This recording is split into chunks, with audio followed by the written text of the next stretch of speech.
wait a minute. I'm owed money and now I got to give money back? No, that's not fair. Why? No, no, I'm not giving back not a dime, not a nickel, not a penny, nothing, zero. This is one of the most common scenarios that comes up in a bankruptcy proceeding. And that is a company or a person owes money to a third party. They file for bankruptcy. And now they come back to that third party and say, hey, guess what? Some of that money that I actually did pay you, you got to give it back. So back to our Tom Brady example. Tom Brady borrows $1 million from Dan Marino, pays him back $500,000. Brady now files for bankruptcy. Now Dan Marino gets a very nice letter in the mail and says, hey, guess what? $100,000 that Brady actually did give you, so the little bit that he didn't stiff you on, you got to give that back. Why? So, first, let's clear up a common misconception. In bankruptcy, anytime, not anytime, but the majority of the time that a creditor or a third party receives some kind of notice, whether it's the form of just a scary sounding letter that says give money back, or it's an actual lawsuit that's filed saying you got to give some money back.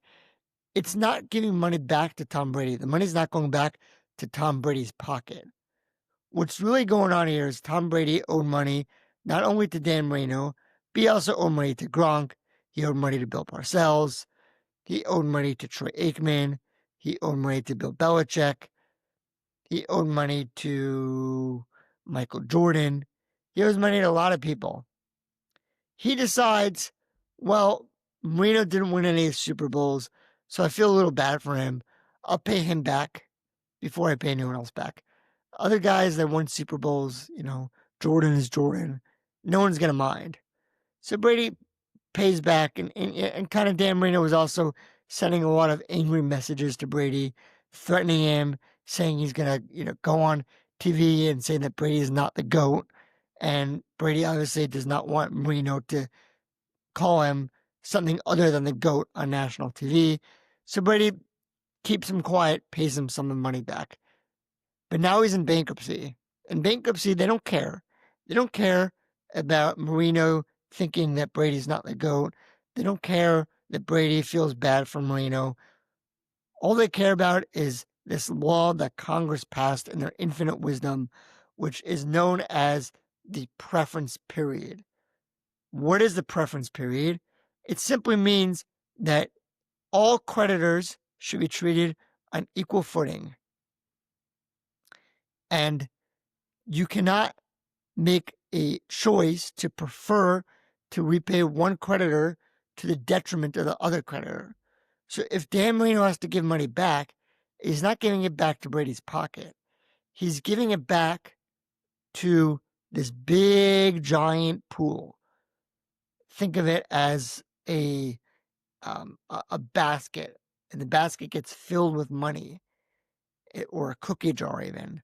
And now, instead of a fistful of money going to Marino, a fistful of money going to Gronk, everyone's got to stand in line. Yes, Marino's got to wait behind Gronk. Gronk's got to wait behind Bill Parcells. Bill Parcells has to wait behind Bill Belichick. And then you have the referee, standing there. Okay, $10 for you, $10 for you, $100 for you. It's a very orderly, systematic process. It's not this haphazard, helter-skelter way of doing things. So the money's not going back to Brady's pocket. Now, you're going to ask me, okay, well, does that mean that anytime I'm doing business with somebody, I'm always have to have in the back of my mind that I might have to give the money back? So no, it's not a endless amount of time. There is a definite period of time, and that period is 90 days. So looks back from the date Tom Brady filed for bankruptcy, and you look back 90 days. So literally, you just go to your calendar or go to Google and say, hey, Google, what's 90 days from prior to this date? So if Brady filed for bankruptcy on January 1st, You go to Google, say, what's 90 days before January 1st? We all know it's October 1st. It's not really October 1st because December's 31 days, but that's the idea. So within that 90-day period, any money that Dan Marino received, there's a chance he might have to pay it back. Sorry about that. So Dan Marino might have to pay it back. There are defenses. I'm going to get into that in another video. For this video, the purpose is just to understand that the money that you're saying that you have to give back, it's not going back to this clown's pocket that stiffed you. It's going back to everybody else that got stiffed too. It's a little bit like communism, redistribution of wealth. Congress, again, sometimes just makes up rules. We don't understand it. I get asked all the time, it's not fair. I say, I agree with you. The law is terrible law. It's not fair. Go call up your congressman. Go call up your lobbyist. Go vote in new people in office to try to make change. All I can do is tell you what the law is, and that is what the law is.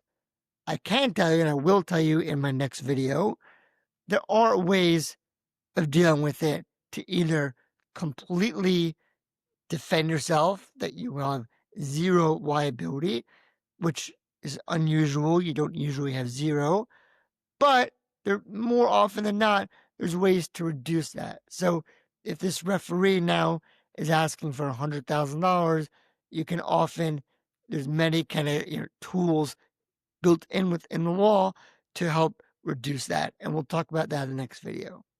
That's it for now. Don't forget to like, comment, and subscribe. And I'll see everybody on our next one.